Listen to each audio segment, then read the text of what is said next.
কাউকে আমাদের খাওয়া তেমন একটা হয় না, আমাদের একসাথে একটা নিচে। আর এই মরিচগুলো দেখে আমার এত রাগ হচ্ছে, কারণ মরিচগুলো মাঝে আমাদের জন্য এই রকমের অনেক মজাদার খাবার নিয়ে আসে, কিন্তু আব্বু সব সময় জিনিসপত্র না দেখে কিনে এরকম লস করে দেয়। আর ওর খাবার আম্মু যত লেট করেই দেখো কিছুই বলবে না। এখন সকাল 5টা বাজে, আম্মু এখানে দাঁড়ায় আছে, এখানে কাক, এখানেও একটা ছিল, ওটা চলে গেছে। এই তো এখানে একটা কবুতরও আছে আমাদের সাথে, একটু জুম করে দেখ। এই তো এখানে এই অসুস্থ কবুতরটাও আমাদের সাথে আছে, ওদেরকে খাবার দেওয়ার জন্য ওরা দাঁড়াই আছে। আর আমরা এখানে একটু সুন্দর একটা সকালে বসে আছি। এই মেহেন্দি গাছটা অনেক ছোট ছিল, ছোট্ট একটা মিনি মেহেন্দি গাছ ছিল। এই যে এতটুকু ডালে, এটাকে আমি 50 টাকা দিয়ে কিনে আনছিলাম। হ্যাঁ, এই যে আমি যেটুকু ধরেছি এতটুকুই ছিল মেহেন্দি গাছটা। আর এখন মাশাআল্লাহ মাশাআল্লাহ অনেক বড় হয়েছে। তো এখন এটার দিকে সবার নজর, তো আমি কি করব এটাকে এখন তো এটাকে সামলাতে হবে না, এই জন্য চাইছি যে একটু এই দিকে করে তারপর একটু বাঁধি। আমি চেষ্টা করছিলাম ওই দিয়ে করে বাঁধি দিতে, কিন্তু হয় না এটা, মানে ওই দিয়ে কোনো জায়গা নাই বাঁধার মতো। তো এইভাবেই থাক, এটা চেষ্টা করতে হবে, বুঝছো? কারণ এটা যদি কারো গায়ে এভাবে বাজে তাহলে কিন্তু আরো বেশি খারাপ। মেহেন্দি গাছ কিন্তু কারো গায়ে বাজাবাজি একদম পছন্দ করে না। তো এটাই হচ্ছে কথা, যে কত সুন্দর পাতা ধরছে দেখছেন, অনেক পাতা হয়েছে আমাদের না, এগুলো আমরা তুলে মাথায় দেবো, ঠিক আছে? বাসা পাল্টানো কত ঝামেলা দেখছেন, এই যে গাছগুলো কত যত্ন করে এতদিন লাগাইছে, কি সুন্দর লাগতো। আর এখন সবগুলো গাছের একসাথে প্যাকেজিং করে নিয়ে যেতে হচ্ছে। এই বাসা পাল্টালে না আমাদের ভাড়াটিয়াদের এই অবস্থা হয়, আর গাছেরও দেখছেন কি অবস্থা। হারে আমাদেরও তো এরকম হবে না, আমরাও তো গাছ আছে, আমরা যখন বাসা পাল্টাবো তখন আমাদের গাছগুলো এভাবে একদম প্যাকেজিং করে তারপর নিয়ে যেতে হবে। হ্যাঁ ঠিক বলছো একদম। আসলে হ্যাঁ, গাছটা আসলে পছন্দ করি তো, না লাগিয়ে পারি না, আর লাগালে ওদেরকে এভাবে কষ্ট দিতে হয়, কিছু করার নেই। হ্যাঁ এই তো এখানে এই গাছগুলো কালকে সারাদিন ধরে এগুলাকে প্যাকিং করতে হয়েছে। হ্যাঁ সারাদিন প্যাকিং করছে, আর এখন আজকে মনে নিয়ে যাবে, সব ঠিকঠাক করে রাখছে। দেখছো এই গাছগুলো থাকতে ওনাদের এই ছাদটা অনেক সুন্দর লাগতো না? হ্যাঁ কিছু কিছু মানুষ আছে যে নিজের কষ্ট নিজেই বরণ করে নেয়, আমার হাজব্যান্ড সেই দলেরই একজন। দেখেছেন ডাবগুলো লোকটার হাতে কাটিয়ে আনতে পারতো, কিন্তু ঘরে এনে এখন নিজে কষ্ট করে করে কাটছে। এই হচ্ছে অবস্থা, সবসময় ও নিজে কষ্টগুলোকে অন্যকে ভাগ দেয় না, নিজের কষ্ট নিজে একবার মানে অন্যেরটা পারলে আরও নিজের কাছে নিয়ে আসে, এমন অবস্থা আর কি। তো যাই হোক, অনেক টাকা দিয়ে ডাবগুলো কিনে এনেছে, কিন্তু এগুলো এখন আমার ছেলে খাচ্ছে না, খেতেই চাইছে না, ডাবের পানি ওর একদম পছন্দ না। তো এখন আমরাই খেয়ে নিচ্ছি, আমরা কেটে নিচ্ছি, ওকে দিয়ে কাটাচ্ছি, আর আমরাই খেয়ে নেব, কারণ ডাবের পানি আমাদের অনেক পছন্দ। আসসালামু আলাইকুম, কেমন আছেন সবাই? আশা করি ভালো আছেন। আলহামদুলিল্লাহ আমিও ভালো আছি। তার ডাবগুলো প্রচুর দাম নিয়েছে, এত দাম নিয়েছে যে কি বলবো, আসলে ডাবের যে এত দাম সেটা আমি ভাবতেও পারছি না। আসলে এই ডাবের অনেক দাম নেই, আর এত দামি ডাব মানে আব্বু কত কষ্ট করে কাটতে হচ্ছে। প্রথমে আমরা ভেবেছি খাবো না, কারণ এটা অনেক কষ্ট করে কাটতে হবে। পরে আম্মু বলে তোমার আব্বু যাতে এরকম করে নিয়ে আসছে, তোমার আব্বু এগুলা কাটিয়ে দিবে।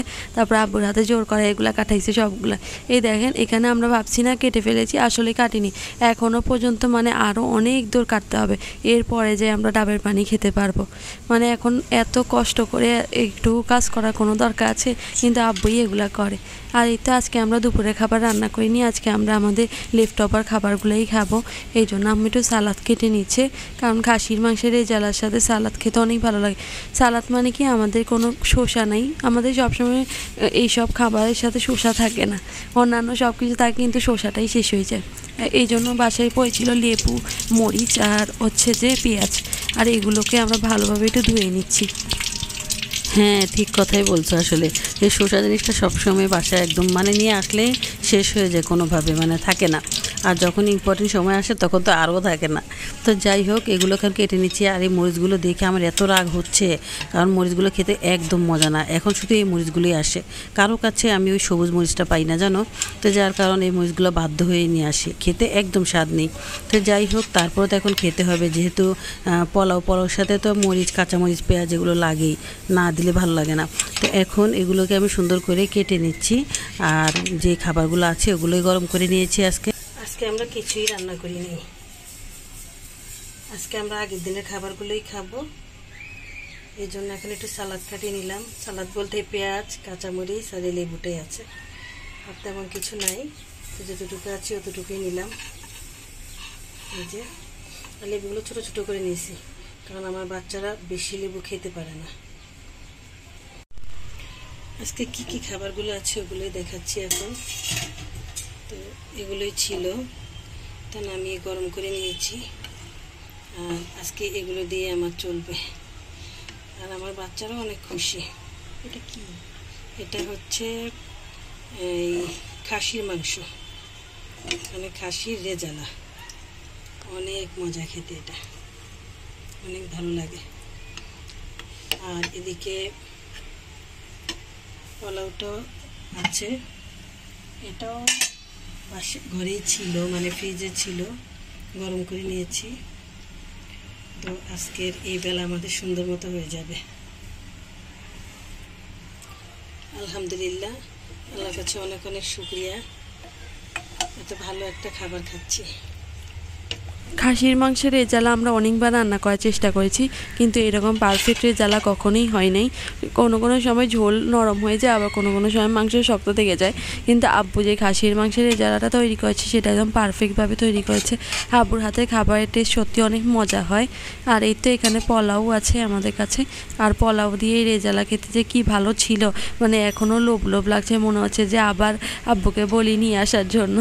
আব্বু মাঝে মাঝে আমাদের জন্য এই রকমের অনেক মজাদার খাবার নিয়ে আসে, আর ওগুলো আমরা বাসায় খাই, আর এত ভালো লাগে কি বলবো।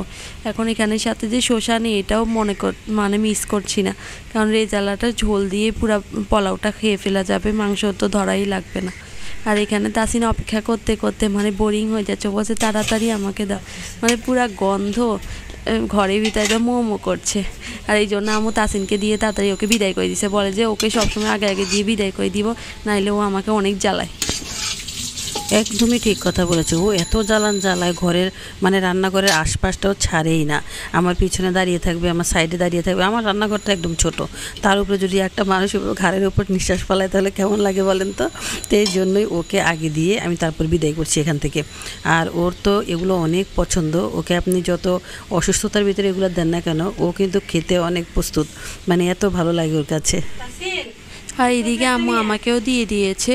আর আমার আরেকটা ভাই আছে, ও তামিম, কিন্তু ও কখনোই আপনাদের সামনে আসবে না, কারণ ও ক্যামেরার সামনে আসা পছন্দ করে না। আর ওর খাবার আম্মু যত লেট করেই দেখো কিছুই বলবে না, মানে আপনি শেষে দিলেও কিছু বলবে না, প্রথমে দিলেও কিছু বলবে না, এটাই আর কি ভালো লাগে। আর এই তো এখন এখানে আমি নিয়ে এসেছি, আর আমিও খাবো। আর আমি মানে লোভ লোভ করছি যে কি মজাদার না জানি হবে। গরুর মাংস এমনি আমার অতটা ভালো পছন্দ না, কিন্তু এইরকম রেজালা আমার অনেক পছন্দ। আর এই তো এখানে কেক নিয়ে এসেছে আব্বু, আজকে আব্বুই আমাদের জন্য সব কিছু নিয়ে এসেছে। আর এটা আজকের ব্লগ না, এটা হচ্ছে তামিমের জন্মদিনের ব্লগ। ওই দিন তামিমের জন্মদিন ছিল, তো আমরা এই রকমের কাপ কেক নিয়ে এসেছিলাম। কি বলবো, এত দাম দিয়ে কাপ কেক কিনে আমাদের কোনো লাভই হয়নি। এগুলো 950 টাকা নিয়েছে, কিন্তু কাপ কেকগুলোর মধ্যে কেকই নাই, শুধু ক্রিম দিয়ে রাখছে। তাই আমি আমাকে বলছিলাম যে আমি বিপি ক্রিম দিয়ে তো এরকম আমরাও বানিয়ে খেয়ে দিতে পারতাম, শুধু শুধু 950 টাকা লস হয়ে গেল। আমার না এরকম টাকা লস করতে একদম ভালো লাগে না, কিন্তু আব্বু সব সময় জিনিসপত্র না দেখে কিনে এরকম লস করে দেয়। মানে আব্বু বুঝতে পারে নাই যে এটা নিচে দিয়ে কেক নাই। এখন আমরা খাওয়ার পরে দেখি যে নিচে অল্প একটু কেক দিয়ে রাখছে, আর পুরাটা ক্রিম দিয়ে সাজিয়ে দিয়েছে। আসলে উপরটা দেখতে এতটাই সুন্দর ছিল যে মানে ও বুঝতে পারে নাই যে এটার ভিতরে যে ফাঁকিবাজি আছে। তো উপরটা দেখে খুব সুন্দর লাগছে, ভাবছে আসলে যে সবসময় আলাদা আলাদা কেক আমাদের খাওয়া তেমন একটা হয় না, আমাদের একসাথে একটা কেক নিয়ে আসে। তো এখন এবার আলাদা করে নিয়ে আসছে, কারণ উপরটা ওর অনেক পছন্দ হয়েছে, যে আলাদা আলাদা করে দিলে ওদের কাছে ভালো লাগবে। তো ভিতরে যে কেক একদম তেমন একটা নেই সেটা তো আর বোঝা যায় না, তো এই জন্যই নিয়ে আসছে। দাম কিন্তু প্রচুর নিচ্ছে, সেই হিসেবে আসলে মানুষ ব্যবসা করে কিন্তু হালালভাবে ব্যবসা করে না, এটাই হচ্ছে সমস্যা। এই জন্যই তো বরকত হয় না অনেক জিনিসেরই, সব কিছুরই একটা হালাল হারাম বলে একটা কথা আছে। তো যাই হোক, তারপর নিয়ে এসেছি, কিছু করার নেই। তো এখন দেখিয়ে দিচ্ছি, দেখেছেন কত সুন্দর হয়েছে কেকগুলো, কিন্তু ভিতরটা দেখলে আপনারা বুঝতে পারবেন, যখন খাবো তখন অবশ্যই আপনাদেরকে দেখাবো। আমি বলবো না যে এটা টেস্ট খারাপ ছিল, এটা টেস্ট মাশাআল্লাহ অনেক মজারই ছিল, কিন্তু দাম অনুযায়ী আমরা একদমই লস হয়ে গেছে আমাদের। কারণ এই 950 টাকা দিয়ে আমরা আরও বড় একটা কেক পেতাম, যেটাতে অনেক ক্রিমও থাকতো আর কেকও থাকতো, কিন্তু 950 টাকা দিয়ে এটা তেমন একটা আমরা ভালো পাইনি। আমাদের মানে টাকা অনেক বেশি নিয়ে নিয়েছে ওরা। এখন কিছু করার নেই, এখন যেটা আছে সেটাতেই শুকরিয়া করে মেনে নিতে হবে। এই জন্য আমরা এটাতেই খুশি ছিলাম। আব্বুর সামনে আমরা বলি নাই যে এটা খারাপ হয়েছে, কারণ এতে করে আব্বু মন খারাপ করবে। আপু অনেক মানে ভালোবেসে আমাদের জন্য এই জিনিসটা নিয়ে এসেছে। আর এই তো এখানে এখন আমরা কেকগুলো মানে দেখিয়ে দিচ্ছি, কারণ আমরা এখন তামিমকে দেখানোর চেষ্টা করেছি আমি, কিন্তু ও কখনোই সামনে আসতে চায় না, ও একদমই মানে ক্যামেরার পিছনেই থাকতে চায়। আর এখানে দেখেন আমি এখন খেয়ে আপনাকে দেখিয়ে দিচ্ছি যে কতটুকু নিচে কেক, মানে দেখেন আমি যতটুকুই চামচ ঢুকাই শুধু ক্রিম। এরকম ভিপি ক্রিম খাওয়ার জন্য 950 টাকা দিয়ে এই কেক নিয়ে এসেছি, এটা ভাবলেই মানে কান্না আসে, কী করবো আর। আর এই দেখেন আমি এখনও কাপটা ধরে দেখিয়ে দিচ্ছি যে কোনো মানে কেক দেখাই যাচ্ছে না, কেকে চিটাপুটাও দেখা যাচ্ছে না। এর থেকে তো একটা আইসক্রিম কিনে আনলে অনেক বেশি ভালো হতো। যাই হোক, কোথা থেকে এনেছে সেটা বলতে চাচ্ছি না, কারণ কারো ক্ষতি করে আমার কোনো লাভ নেই। তো আমি এটাই বলছি যে হালাল ব্যবসা করাটা আসলে সত্যি অনেক ভালো। যে যাই হোক, এখন কেকটা খেয়ে নিচ্ছি। আর আমার বার্থডে বয়কে দেখাতে পারবো না, সে এখন আমাদের ক্যামেরার সামনে কখনই সে আসবে না, এটা বলেই দিয়েছে। আমরা কাউকে জোরাজুরি করি না। তো যাই হোক, কিন্তু আমার ভাইদের অনেক পছন্দ হয়েছে, ওরা তো এগুলা বুঝে না, এই জন্য ওরা ভাবছে যে এই কেকটাই অনেক বেশি মজার, মানে ওরা এগুলা বুঝতে পারে না, ওরা ভাবে যে এখানে তো অনেক কিছু দিছে, এগুলাও তো অনেক মজার ছিল। তো যাই হোক, কেক তো এনেছে এটাই বেশি, কারণ আমার হাজব্যান্ড সবসময় এরকম করে, বাচ্চাদের জন্মদিন আসলে তার সবসময় কেকের দিকে নজরটা থাকে। এই যে দেখেন আমি দেখিয়ে দিচ্ছি, দেখেছেন একদম পুরো বেবি ক্রিম, শুধু আর কিছুই নেই। তো কিছুই করার নেই। তো এখন আমরা কেকটা খেয়ে নিচ্ছি। আর আমাদের বার্থডে বয় তো কেক নিয়ে চলে গেছে, সে আসবে না এখানে ওকে দেখানো সম্ভব হয়নি। এখানে যদি আমার ছোট ছেলে হতো তাহলে লাফিয়ে লাফিয়ে চলে আসতো আপনাদের সামনে। আর ও আবার সাক্ষাৎ পছন্দ করে। আর আমার বড় ছেলে একদম মানে নীরব, সে এক কোনায় বসে থাকবে, কারোর সাথে কোনো কিছু বলবে না, খাবার পর্যন্ত চায় না, জানেন এমন ধরনের মানুষ। তো যাই হোক, একজন এক এক রকম হয়, এটাই স্বাভাবিক। আমরা আরও অনেক কিছু রান্না করেছি, তৈরি করেছি, খেয়েছিও, কিন্তু ওগুলো আর শেয়ার করার টাইম পাইনি আপনাদের সাথে, মানে অনেক বেশি ক্লান্ত হয়ে গিয়েছিলাম, এই জন্য আর শেয়ার করিনি। পরে কোনো এক সময় আপনাদের সাথে আবার শেয়ার করব। এখানে এটা আমাদের প্রতিবেশীদের ফুলের বাগান, আর কত অযত্নে ফেলে রেখেছে। আমাদের ফুলের বাগান হলে আমরা আরও কত বেশি যত্ন করতাম। আমরা যখন আগে পাহাড়ে ছিলাম তখন আমরা আমাদের ফুলের বাগানে অনেক যত্ন করতাম, আমাদের বড় একটা ফুলের বাগান ছিল, কিন্তু ওটা কিছু খারাপ মানুষ এসে বারবার নষ্ট করে দিত। এরপরও আমরা ওটা ঠিক করার চেষ্টা করতাম, মানে সুন্দর করে রাখতাম। আমার না ফুলের বাগান অনেক পছন্দ, কিন্তু এখানে আমি কোনো স্কোপ পাচ্ছি না, মানে কোনো জায়গা পাচ্ছি না যে একটা সুন্দর বাগান তৈরি করব। যদি ওনার মতো এরকম ছোট্ট একটা জায়গা পেতাম তাহলে অনেক সুন্দর করে তৈরি করতাম। আসলে যত্ন করলে সব জিনিসই ঠিক থাকে, এটা যত্ন নেই, মানে প্রথম অনেক যত্ন করেছিল, এখন আর করে না, এই জন্য ঘাস উঠে একদম নষ্ট হয়ে আছে। ফুল গাছ আর ঘাস একসাথে হয়ে গেছে, মানে এগুলো বুঝেই যাচ্ছে না। তো এটাই আর কি, মানে ওদের নিজের বাড়ি, তাতে সমস্যা নেই, কিন্তু আমাদের তো আর নিজের বাড়ি নয়, আমরা কোত্থেকে পাবো। তো ইনশাল্লাহ আল্লাহ যদি কখনো আমাদের দিকে তাকায়, আমাদের মানে দেয়, তাহলে পাবো আর কি। তো যাই হোক, ভালো থাকবেন, সুস্থ থাকবেন, আজ এ পর্যন্তই, আল্লাহ হাফেজ।